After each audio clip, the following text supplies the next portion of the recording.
الرحمن الرحيم الحمد لله رب العالمين الرحمن الرحيم مالك يوم الدين إياك نعبد وإياك نستعين اهدنا الصراط المستقيم صراط الذين أنعمت عليهم غير المغضوب عليهم ولا الضالين.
Bismillahirrahmanirrahim.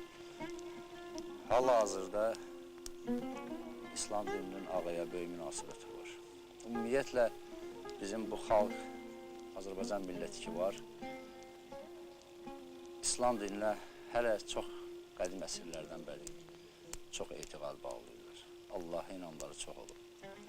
Ancaq hamımızın bildiyinə görə, indi bizlər də görməsək, yaşlıların danışdığına görə repressiya illəri olub ki, o illərdə İslam dinini heç cürə cəmaata qoymayıblar, öz dinlərini, ibadətlərinə məşğul olsun. Ancaq ona baxmayaraq, yenə də elə o vaxtlar böyüklərimizin dediyinə görə, danışdığına, eşitdiklərimə görə ağanı ziyarətə çox gəliblər, həddindən artıq. Bizim hələ bu kətdə, Qala kəndində 7 meçid olub. O 7 meçiddən heç biri, hamısı öz fəaliyyətini saxlayır. Harınsa ambar, harınsa dükkan, harınsa insan.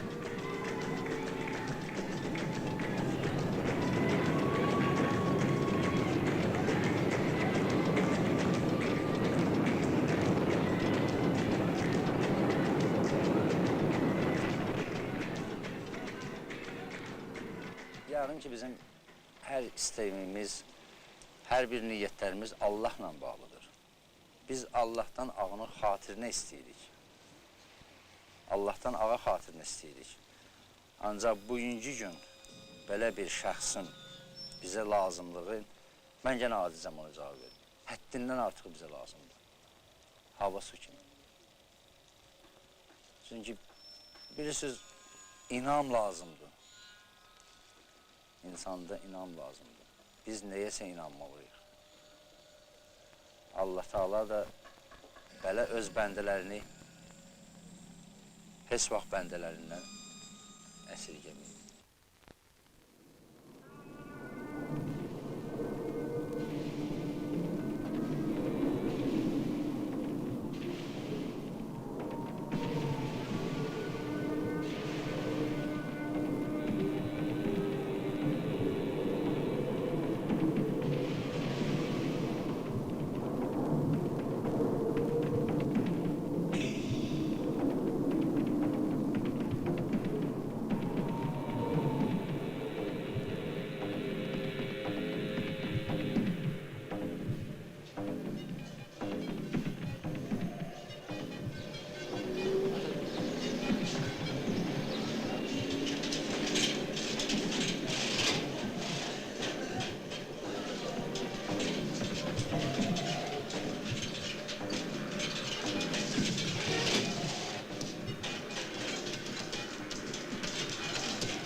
Mən böyük ağanın bacısı Fatma Nisa xanımın oğul nəvəsiyəm.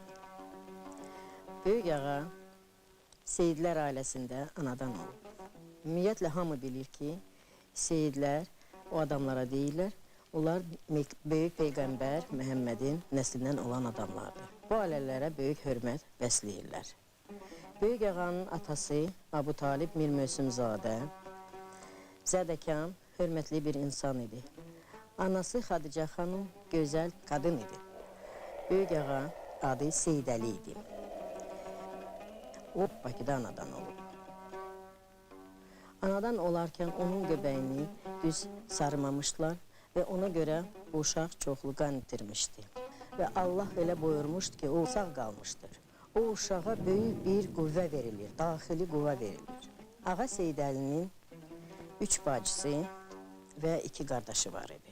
Böyük qardaşı Seyd Hüseyin çox savadlı bir adam idi. Onun kiçik qardaşı Mir Kazım ağa Kərbəlada, Türkiyədə, Fransada savad alıb. Onun bacıları Fatma Nisa xanım mənim nənəmdir. Fatma Nisa xanım öz əmisi oğlu Mir Əbdüləli ağa ərə getmişdi və onun böyük ailəsi var idi. 10 uşağı idilər. Bu çox zədəkan, nə deyim sizə belə, böyük bir ailə idi. O ailənin törəmələri də hindidə durur, hamı da ziyalıdır, hamı savadlıdır. O birisi bacısı, kiçik bacısı Səkinə xanım çox gözəl qadın idi. Onun adını Qonça çağırırdılar. Bu Qonça xanım bütün ömrünü həsr eləyib Ağa Seydəliyə, ərə getməyib, ona qulluq eləyib. Bir bacısı da var idi, Zeynəb xanım. Zeynəb xanım gözəl qadın idi, cavankən rəhmətə gedib. Ağa Seydəliyə insanlar həddən çox inanırdılar. İnanırdılar ki, ondan şəfa tapıcılar. Onun evinə kim gəlirdi, özlərinə böyük bir xoşbəxtlik bilirdilər ki, onlar bir qurtum su içsinlər, şərbət içsinlər, ya bir qulluq eləsinlər Ağa Seydəliyə. Ona görə çox adam nəzir, niyaz, payla gəlirdi bu həyətə. Ağa Seydəlinin öz istəyi ilə bu nəzir, niyaz xüsusilə müharibə vaxtında göndərilirdi müharibəyə. Ya da ki, şəhərdə qalan hərbçilərin, deməli, müharibədə olanların ailələrinə. Ağa Seydəlinin yanına nəinki Azərbaycanlılar, bütün millətlər, hər bir millətdən olan insanlar öz ümidləri ilə, öz istəkləri ilə gəlirlər onun həyətinə. Keçmiş nəsildən olan adamlardan mən çox eşitmişəm ki, gəlirlər, şəfa tapırlar, körlər gözləri açılır, hər bir dərdə dərman tapılır. Allah belə qüvvə, belə güc, belə bəsarət verib bu adama. Bu adam əlini toxunmağı ilə insanları sağaldırdı. Əgər Ağa Seydəli hiss edib, natəmiz adam gəlir. O vaxtı 49-cu 50-ci illərdə şəhərdə qaz yox idi. Evlərdə nöğüt filtələrindən, bir də odun peşlərindən istifadə olunurdu. Nöğüt bol idi, hər yerdə satırdılar, odun isə tapılmırdı. Bizim də öz xüsusi həyətimiz vardı, nənəm bir gün çıxdı dama, oradan köynə yeşiklərdən atdı həyətə ki, odun qalamağa. Mən də həyətdə oynayırdım, təsadüfən birdən o mıxlı yeşiklərin biri düşdü başıma. Əllərim qırc oldu, qaldı. Tez məni apardılar həkimə. Kömək olmadı. Apardılar məni xəstəxanaya, kömək olmadı. Bir azca Ulbada uşaq sanatoriyasında yatdım, kömək olmadı. Sonra yenə xəstəxanaya da yatdım, malca oldum, yenə kömək olmadı. Dəniz qırağında ləpə döyəndə nəfəs aldım, bir ay, yenə kömək olmadı. Nəhayət nənəm əlimdən tutdu, apardı məni Mir Möhsüm ağanın qəbuluna. Əvvəl başçı bizi qəbul etdi, dinlədi. Ondan sonra Mir Möhsüm ağa ilə üzbəüz otuzdur. Mənə dedilər, əllərimi qoy onun dizinin üstünə. Mən də qoydum. Sonra Mir Möhsüm ağa öz əlləri ilə mənim əllərimin üstünə qoydu. Və bu vaxtda mən özümdə çox belə gizilti hiss etdim. Bir xoşa gəl hal oldu məndə. Ondan sonra mən biraz su içdim, çörək yedim və qara lentə qəndi fikir verdilər ki, evdə şirin çay edib içərsən. Başçı bizə dedi ki, qonşu, bəs uşağın əli yaxşı olacaq, ağa kömək oldu. Bu yaxın vaxtda onu hiss edəcəksiniz. Gedin arxayın olun. Biz Mir Möhsin ağacının evindən çıxdıq, 5-6 addımlayandan sonra əllərim açıldı, barmaqlarım işlədi və mən özümdə çox belə bir yaxşı hal hiss etdim. Bu vaxtda da növbədə duranlar da gəldilər, bunu gördülər. Respublikanın hər yerini gəzirəm, pir ocaqlarını, Mir Möhsin ağanın adına nəzir verirəm və onu cəhdinə qurban olum deyirəm həmişə. 1950-ci ildə Seydəli rəhmətə gedib. Seydəlinin məzarı Şüvələndadır. İndi də insanlar ora gedib, and içmə yeridir. Ora gedib, ora qurban kəsirlər və onu yad edirlər. Mən partiyaçı ola həmişə ona inanmışam, həmişə onun adını ürəyimdə dilimə gətirmişəm.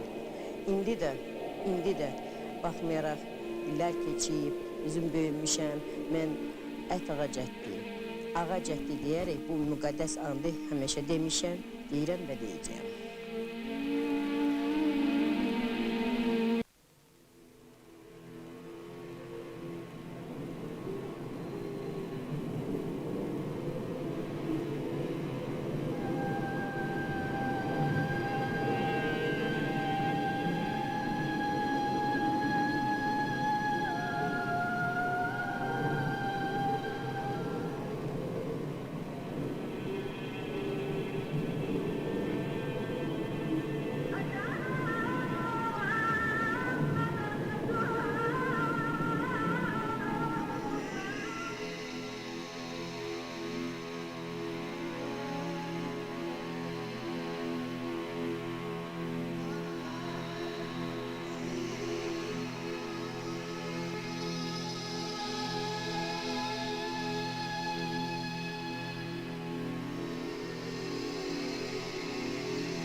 Ət ağanın həmin o fenomenin həyata gəlməyi, onun mövcud olmağının əlbəttə bir neçə səbəbi vardı.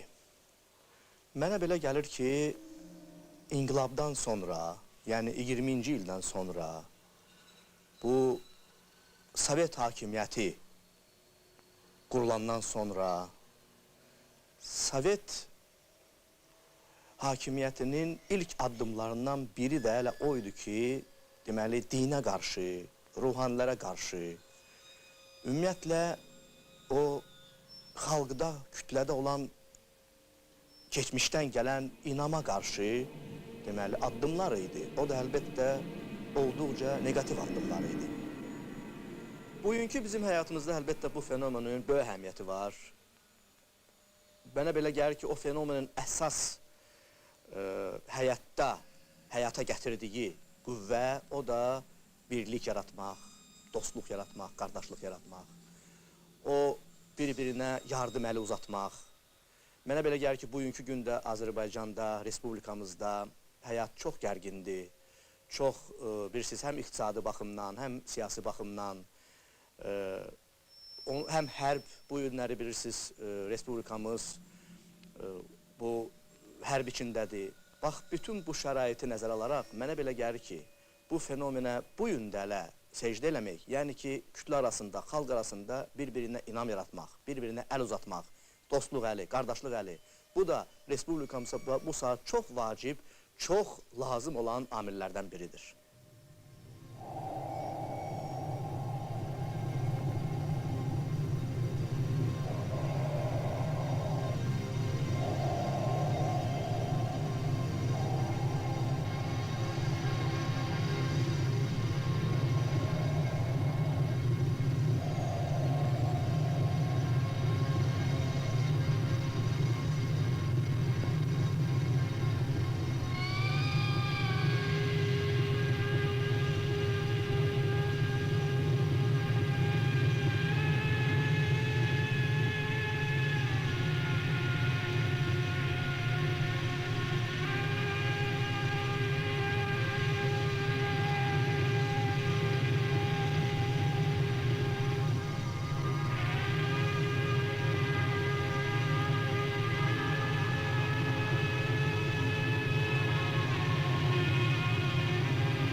اللهم صل على محمد وآل محمد.